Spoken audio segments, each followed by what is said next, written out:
Back to the channel. It's Jared with 6 Bros, and I'm going to do a quick little upload for you today.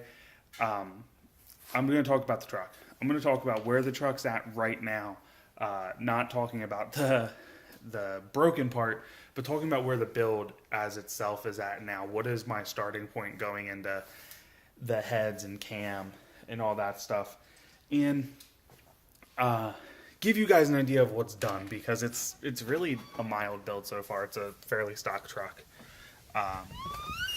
but I already have the hood open out here. Sorry for the wind, bear with me guys. I am using my phone again, trying to cut down on some editing time, so there'll be some mistakes in here, I'm sure. But starting off the build, like anybody does normally, we have a cold air intake here with an S&B filter. I'm going to be getting rid of this filter, getting a new one soon. It's getting kind of old and beat up, but it is cleanable filter, so I'll probably clean it and leave it on the shelf as a spare for when for my next filter.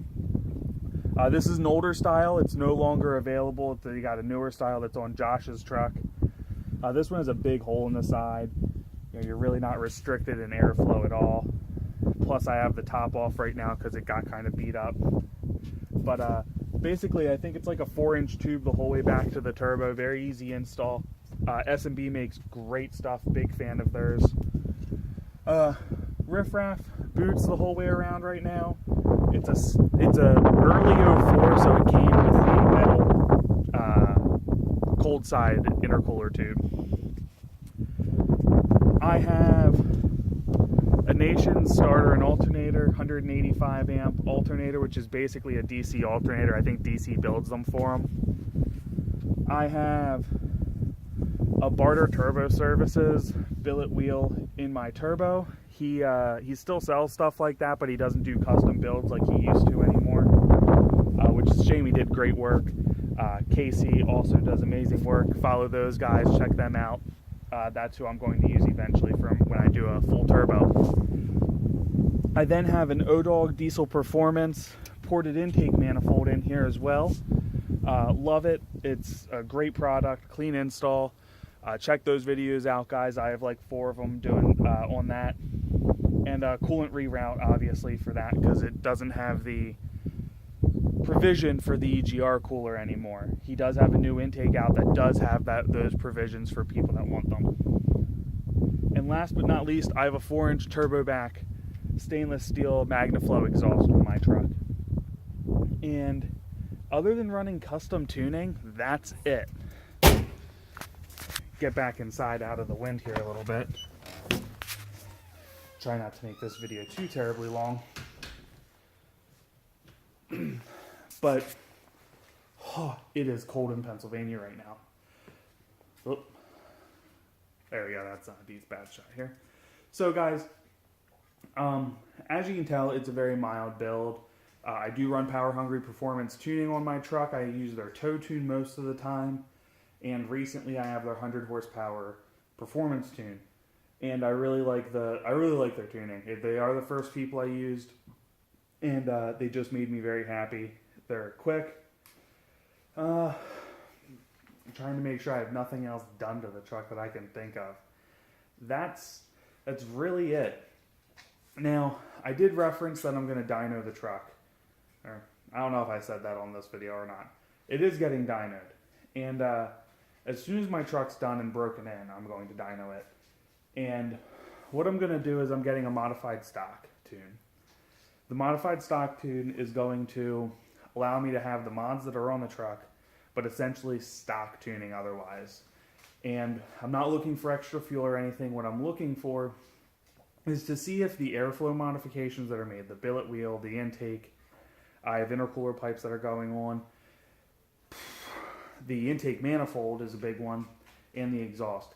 And I want to see if it gives me an increase in horsepower. There are people that want more performance, but they don't want to necessarily throw even a 40 horsepower tow tune on. But if they could pick up an extra 20, 30 horsepower without changing anything, I'm sure there's people that would do it, while all at the same time, what's on there should give me lower exhaust temps for people towing. That can be a big deal for people that tow, especially heavy. So that's going to be one dyno run. And the next dyno run is going to be an all-out race tune on with everything else being stock. I didn't do an intercooler yet. I do plan on doing one. I don't know if I'll have that done prior to putting it on the dyno the first time before getting my turbo done and injectors and such. But after that is when I'm going to at least do a turbo. Then I'll get probably a tow tune and a daily driving tune. And it probably won't see the dyno again until after I have a full fuel system and bigger injectors. So, anyway guys, I just want to do a video. That's crappy lighting. Anyway guys, I just want to do a video for you.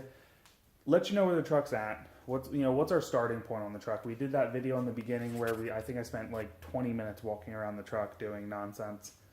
And basically I wanted to do a shorter, faster way of talking about the mods that are done to the truck so that you guys can actually see where we're starting. Sorry, I'm walking around trying to get a good picture for you guys without that sun in the background. But anyway, so that's where the truck's at now. We are hopefully soon going to be getting the truck in the shop, getting it done. I'm looking to really do more diesel content for you guys. It's been unique running a diesel channel, well, primarily diesel channel with my truck now. However, I do some of the gun stuff as you guys have seen. Check those videos out if you like them. Give them a big thumbs up. Let us know what you want to see, guys. I do have some fun stuff planned for the truck this coming spring when tracks open up, and I want to do some dyno stuff. Maybe, I don't know, tractor pull if there's interest in it. I don't know if anybody would be interested in watching that. But we do have a lot of fun stuff coming up. Josh just got an exhaust system for his truck for Christmas, so look for that video coming up. And also today I'm going to sit down here soon and edit us replacing the injector. It's not necessarily a how-to, but it kind of takes you along on the journey with us hanging out and getting his injector and his truck fixed back up after one failed on me. But anyway, guys, this video has gone a little longer than I wanted, so please like, please subscribe, leave a comment down below, follow us on Instagram, we have Facebook. Check us out. Those links should be out. I'm going to put a link in the description to the companies I've used from tuning, all of that stuff. It'll all be in my description. Anyway, guys, have a good day.